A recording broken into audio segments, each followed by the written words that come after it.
Kia ora and welcome to Tiny Talks, the podcast where big ideas grow from tiny moments.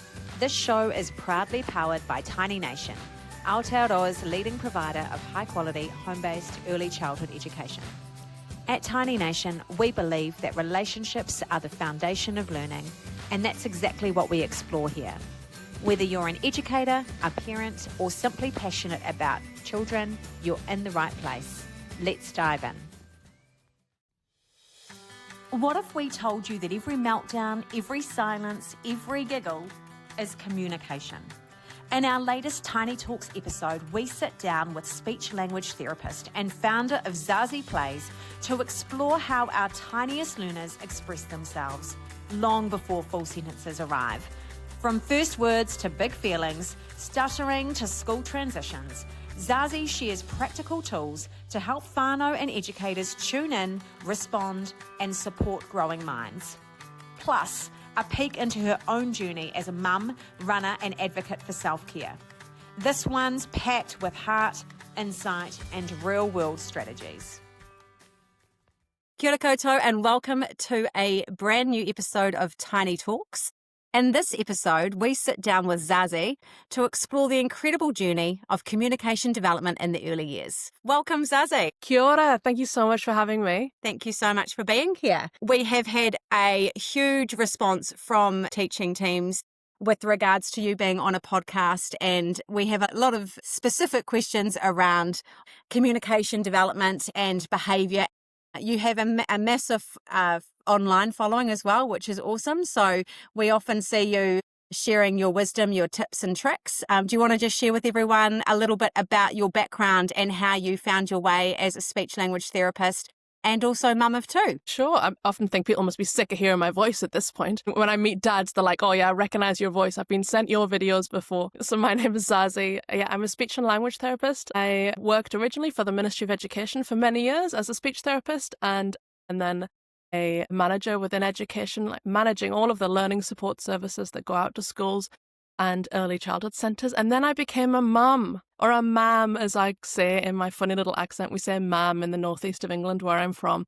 So I'm a mam of two. I've got a 6-year-old and my daughter turns 4 in a couple of weeks. I can't believe it. And I just started to blog online when I saw how easy it was to fall into a Google hole. When you have a newborn and you're worried about everything that's going on with them, you fall into Google. And we all know how the things that Google throws up.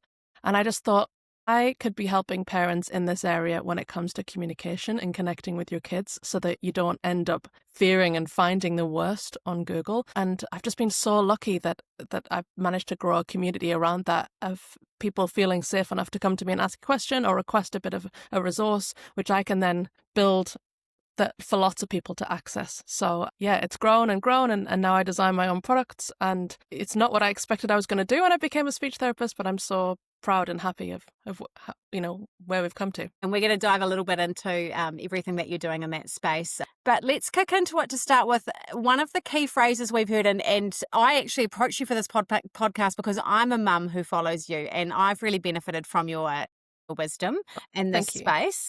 And you often say all behaviour is communication.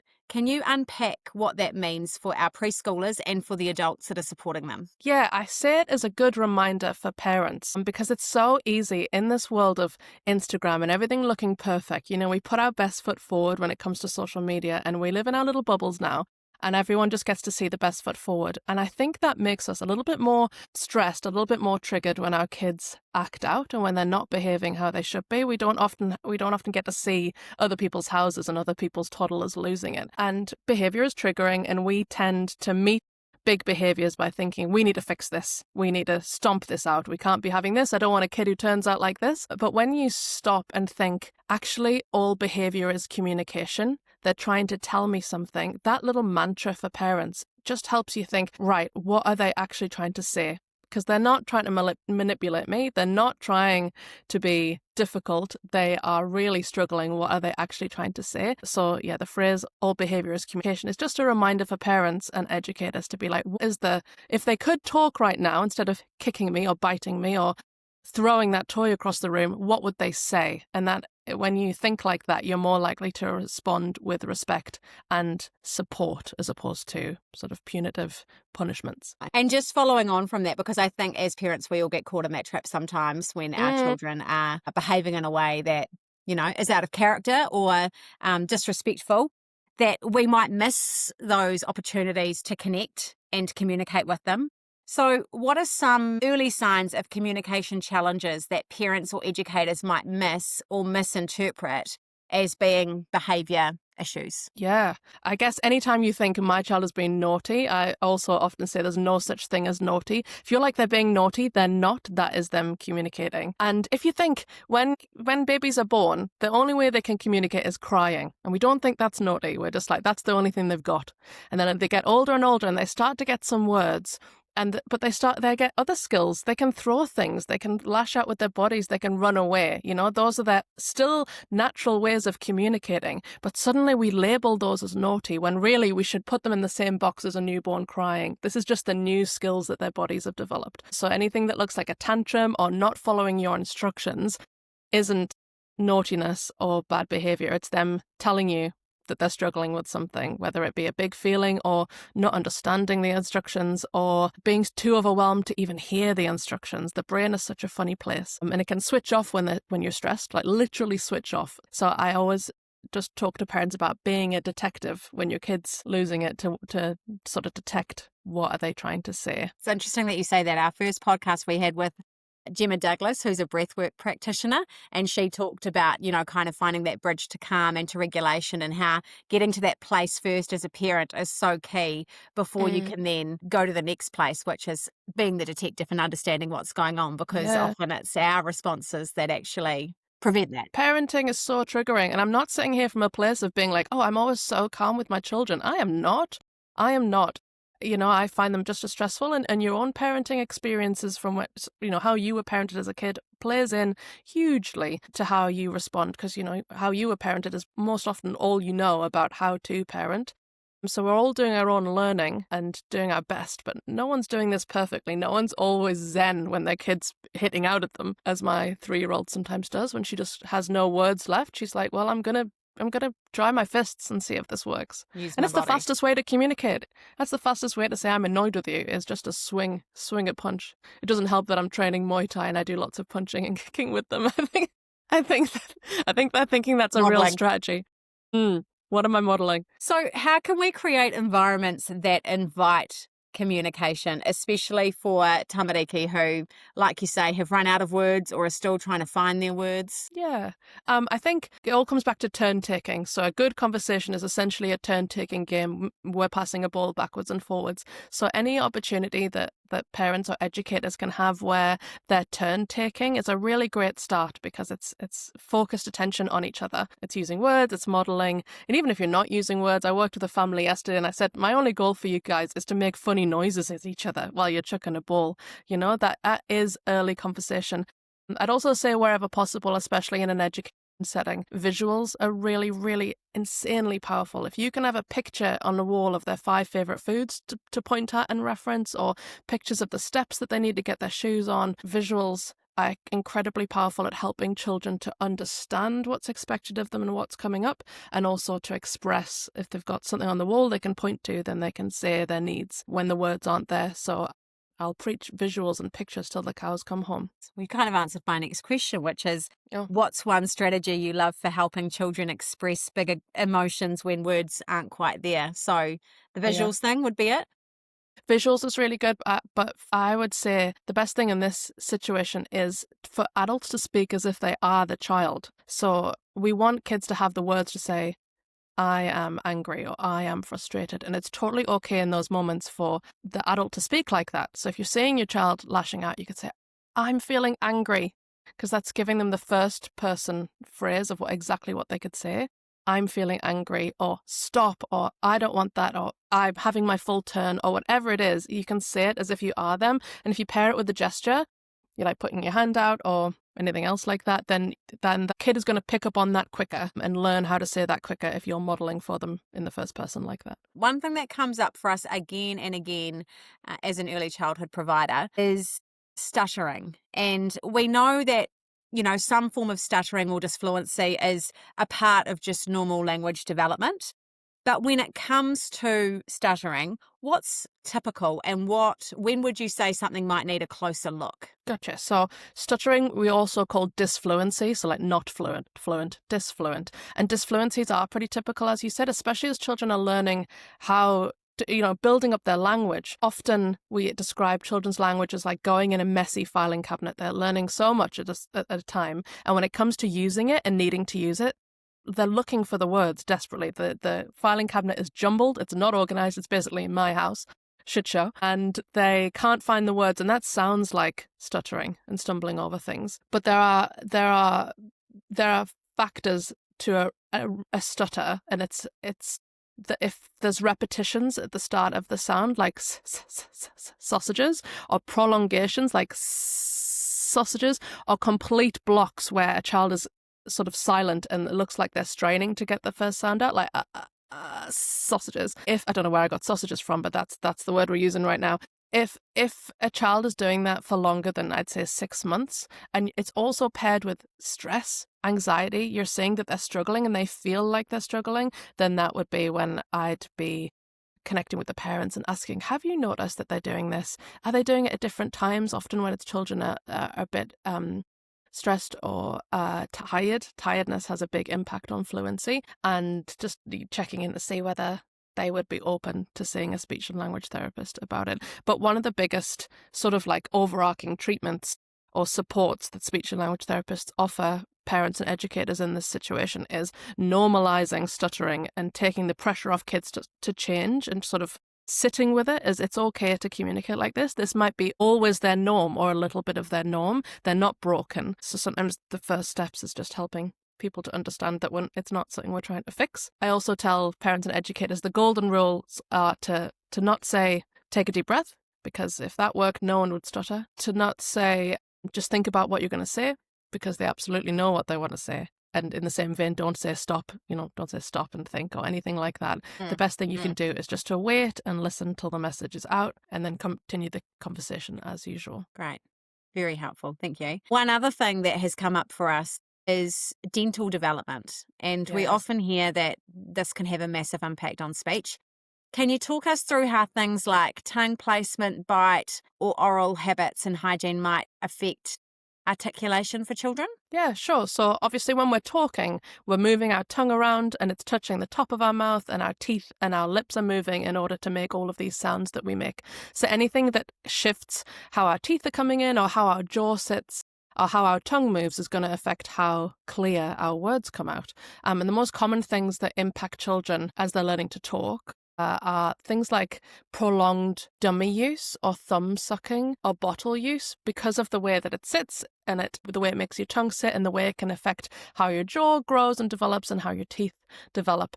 You might have seen someone who's sucked their thumb for many years. They have what you'd call an open bite, or they often do, where when their teeth come together, they don't fully touch at the front. And that can have an impact on talking. Another big thing that we see for kids is frequent ear infections impact their hearing, but also when you're all blocked and bunged up, and you can end up with like big tonsils and big adenoids at the back of the throat, and mouths hang open, and children end up having sort of lower tone in their mouth, and their tongue doesn't sit in the right place, and that can make it really difficult for them to learn language and use language, and also get the speech sounds in the right place. So first protocol really for any speech and language therapist referral, and we often suggest that parents and educators check in with ears, make sure that there's nothing going on with the tonsils or with hearing before we get going, and we do our best to educate on prolonged dummy and thumb sucking and the impact that can have. So that would be a great recommendation for whānau who might be waiting to see a speech language therapist right now, is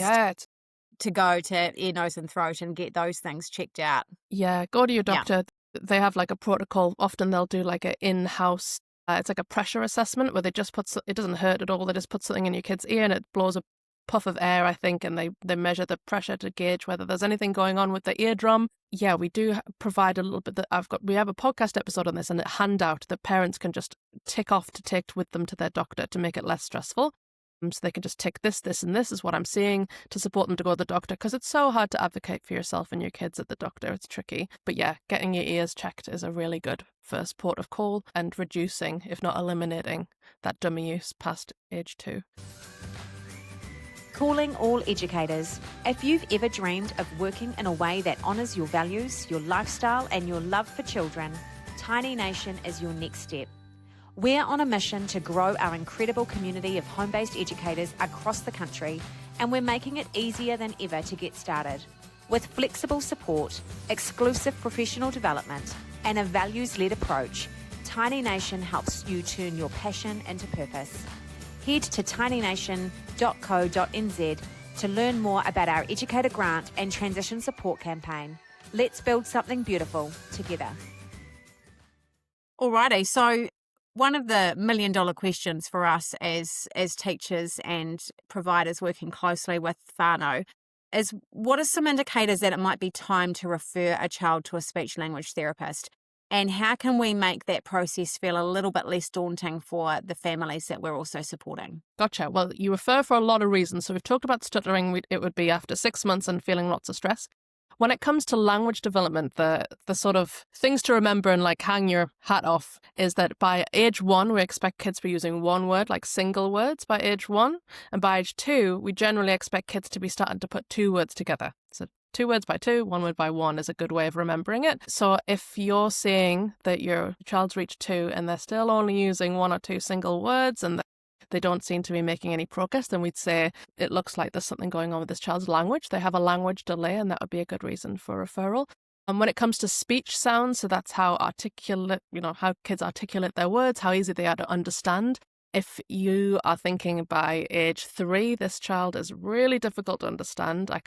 I'm with them a lot and I can't understand them all the time. It's causing them frustration and they're struggling to connect with their peers, like it's having an impact on their communication, then that's when I'd be making that referral. Yeah. The social impact is huge because we want our kids to be able to communicate. And of course, then if the aftermath of that is you're seeing lots of behaviours because this kid isn't able to communicate, then absolutely make the referral to a speech and language therapist. It is really difficult because it's hard first to acknowledge that there might be something different about how your child's developing, and parents feel that, you worry about your kids fiercely. I think educators have a really difficult job of maintaining those relationships and, being tight and being alongside, but also, putting their hand up to say when they're noticing something not quite right. I think phrasing it as, I've noticed that Sarah has some differences in the way that she XYZ. I'd like some more strategies on that. I think if we made a referral to a request for support to the Ministry of Education or elsewhere,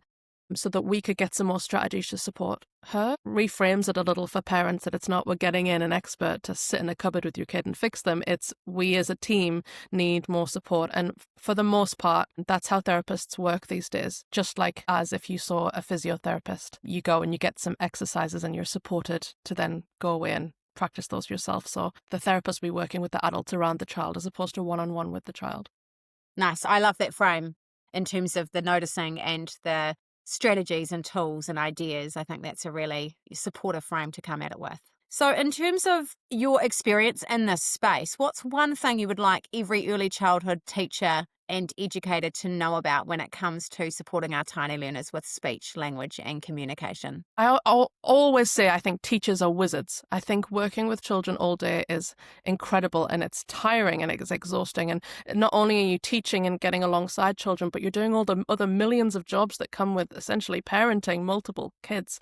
It gets busy, and often what happens is children get a lot of directions. You've got to get your shoes on, you've got to do this, you've got to stop doing that, you've got to move here, come in for lunch. There's a lot of directions happening. And then, we do want to foster independent play and kids doing it by themselves because that's wonderful too. But if it's all just that, then children aren't often getting as much focused talking and listening to talking as we would think. And the research that's been done on this over the years it's not trying to throw educators under the bus, is just saying this is what happens in these environments often, that kids are playing alone, great, but they're not hearing it on a language. So if educators are mindful that playing alone is awesome, but the more that I can sort of follow their lead, not change the play, but get involved, follow their lead and make comments, that's going to be filling up a child's language bank with more words. Every time you make a comment, it's like making a little deposit into their bank account. So commenting and commenting and commenting and reducing the questioning. Because every time you ask a question of a child, it's taking something out of their little language bank. So if all educators were like, right, I'm going to make some focus time to just comment, get alongside, not change the play, just be part of it and make lots of comments, that would have a huge impact. And just to segue into another key topic that links really nicely with communication, that is transition to school and being the mum to a 6-year-old. 6-year-old, yeah. You have been through this firsthand in terms of the transition and everything that it involves. It can be a huge leap, right, for children to start in that school environment. Yeah. What does communication readiness look like in that transition phase? I always struggle and push back on the word readiness just because there's so many different types of children go off to school. And we're in New Zealand, we have inclusive schools of children of all ages, stages and abilities, all stages and abilities start school, and they can be at whatever stage, and it's a school's job to be ready for the child. But saying that, parents being really knowing of what their child can do and communicating closely with the teacher to work out how a child can get their needs met.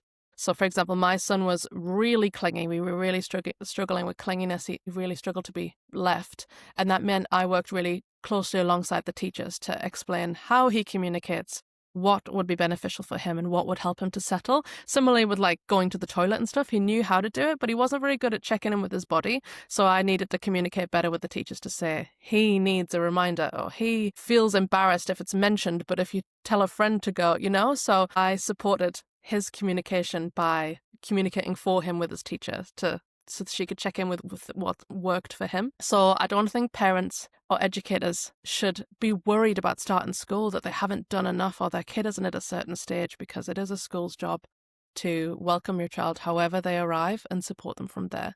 But having a good relationship with the school is paramount. Right. And in terms of that support with the child and just getting them to a point where they're feeling a little bit comfortable and, like you say, maybe supporting the clinginess factor to move away, are there any simple routines or games, or what were some things that you tried to support your son to build that confidence and language before starting school, or even after starting school when you noticed the behaviours? I think the most powerful and helpful thing for us and for many families are learning stories. I don't know if you've used these before, but so a learning story is basically just a lot of pictures of where your child is going, and you write a story underneath about what's happening. So it might be a picture of the coat hooks and the teacher and the mat and the toilets and the playground, all of that stuff. And underneath it, you just scribble, these are the toilets. This is where I'll hang my bag. This is where I'll get my lunch. This is where, and being able to read that repetitively and say, this is my teacher and these are my, whatever you put in that book, that sort of repetition is just helping a child's brain to understand what is coming up and sort of normalize this new environment. It is a big step to go to a new space.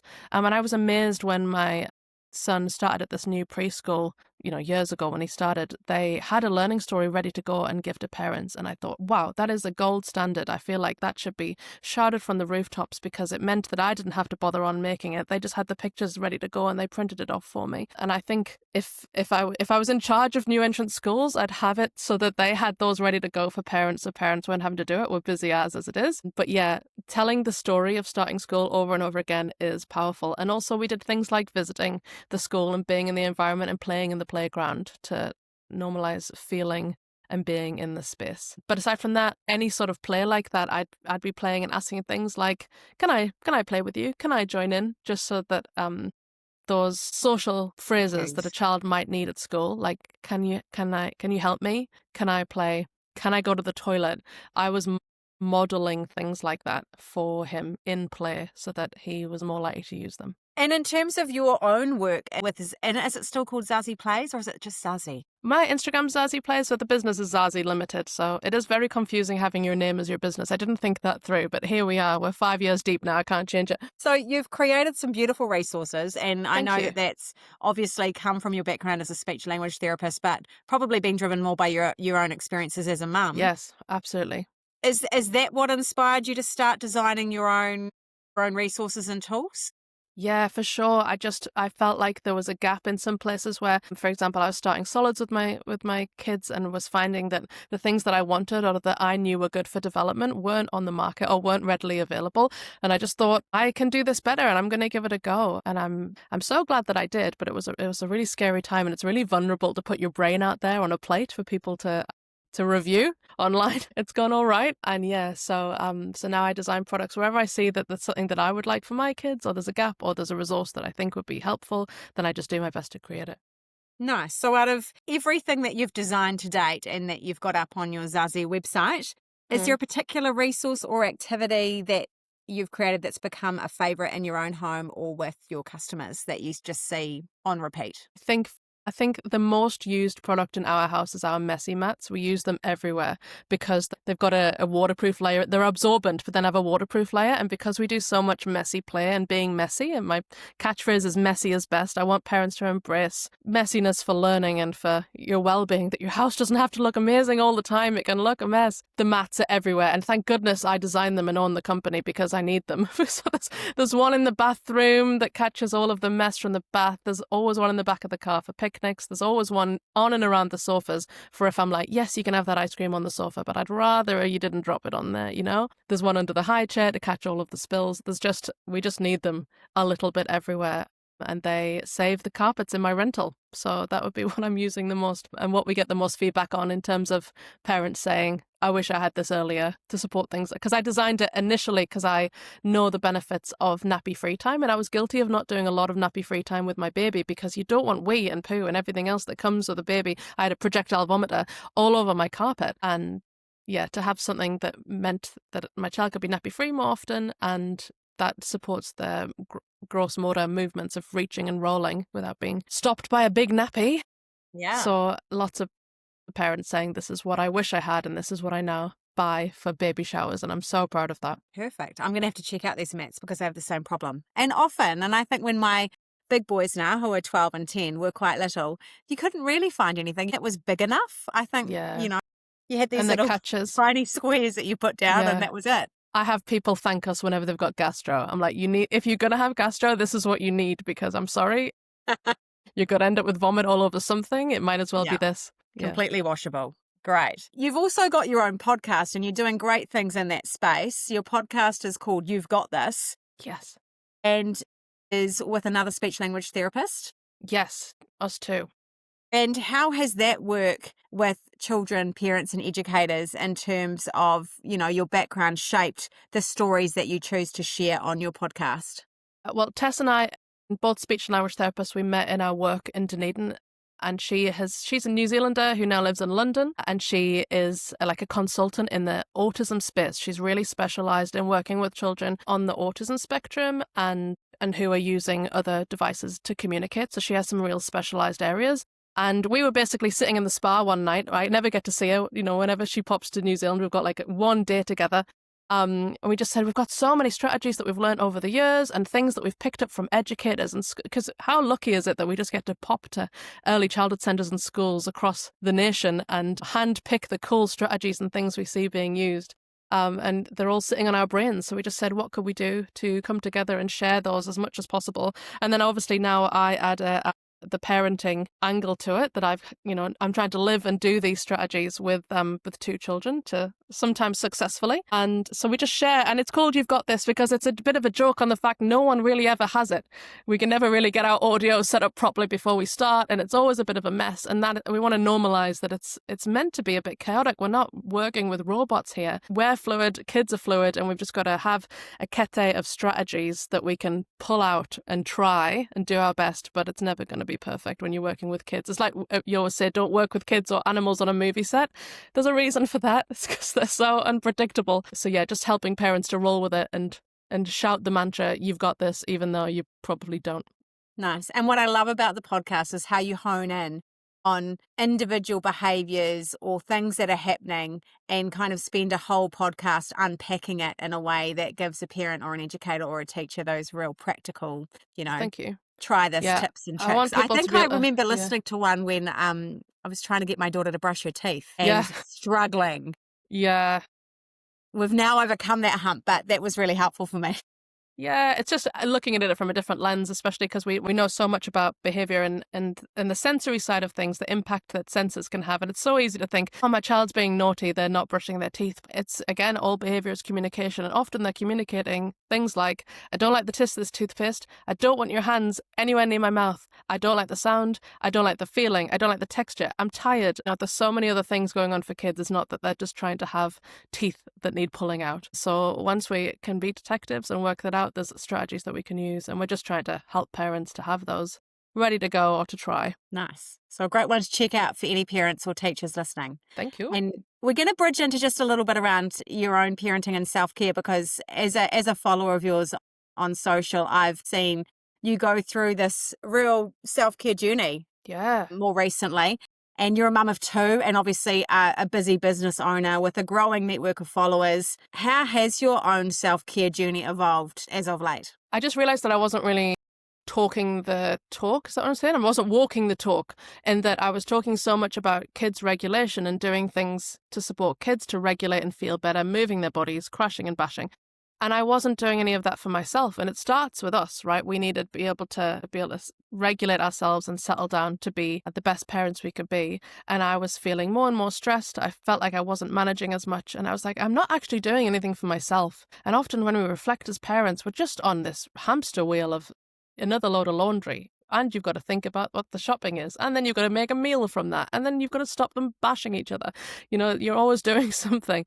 And I just thought I need to do something for myself. So thankfully, my partner's incredibly supportive. And I was just like, the parenting's yours for an hour a day. And I'm going to go and do something to move my body. And I also just wanted to model for my children the importance of doing that, because it starts with modeling. And I wasn't modeling looking after myself very well. So now I've added lots more exercise and moving and positive talk about my body to my kids, and the impact has been huge. Obviously for myself, wonderful, but for my kids it's really cool seeing them want to do the same and want to get into the gym equipment and want to move their bodies and want to come for runs and stuff just because they've seen me do it. So it's been a powerful shift for the family, that's for sure. I was going to ask you about that in terms of the modelling for regulation and self-care, especially when life gets full, and I guess what our children see is then what they take into the world and how they in turn behave. So it's that modelling thing that's so key, right? Yeah, I think, as I said, I'm not calm all the time. I think it's so hard to me to show that online, because then I'd have to be filming us all at our worst, and I don't have time for that. But I wish I could, just because I'm never trying to portray that everything's perfect. I also get stressed. I also get angry. I also get frustrated. But what I'm doing in those moments is I'm really overtly trying to model coping with it. So I'll say things like, I'm feeling a little bit stressed right now. I'm going to just step out onto the deck. Or I'm feeling frustrated. There's so many toys everywhere and we've forgotten to clean it all up. I'm going to take a moment and then I think I'm going to pick up some toys, just so that kids can hear that I am a human, and then the strategies that I'm going to use to help fix it. Because often kids will just feel a feeling but not know what it is or how it feels in their body. So sometimes it's really helpful for us to say, my cheeks are feeling red and hot. You know, that means that something's happening in my body. I need to then act on it. And giving them the words.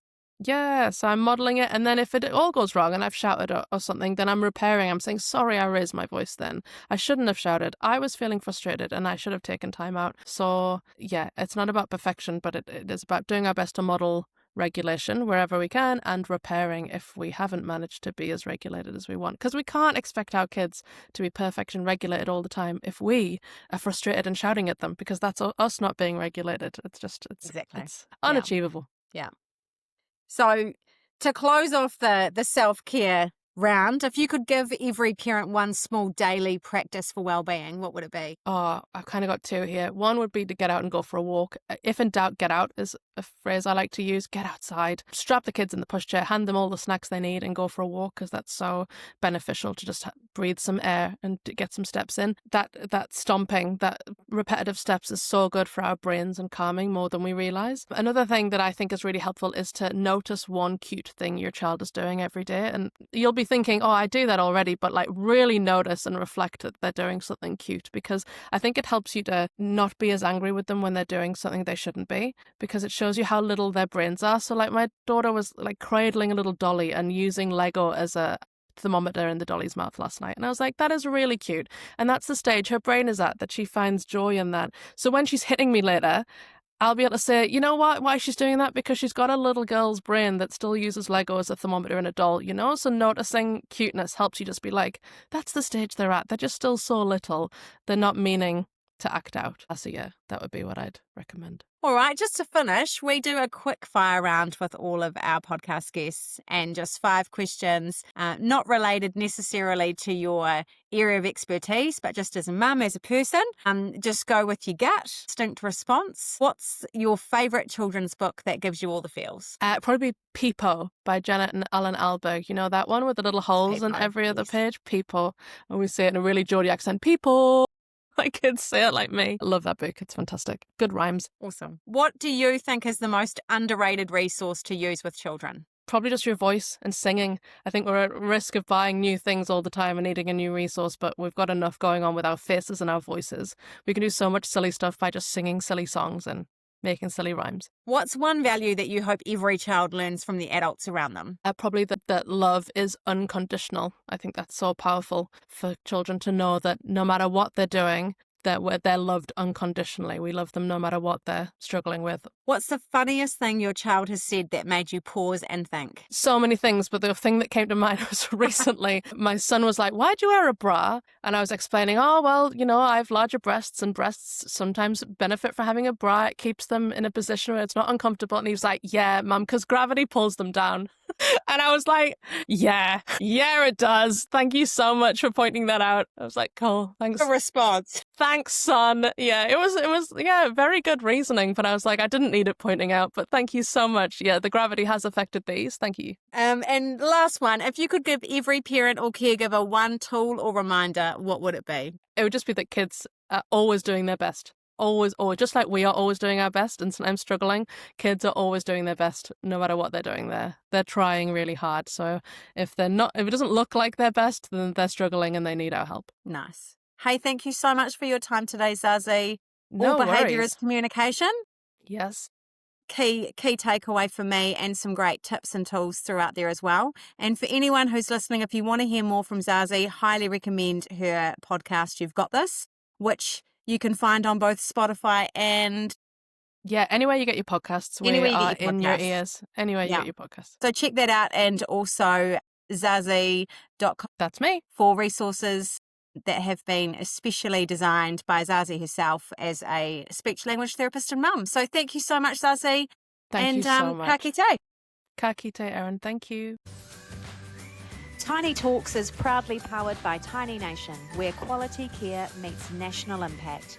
Tiny Nation is transforming early childhood education across New Zealand by supporting passionate educators to deliver exceptional learning from the comfort of home.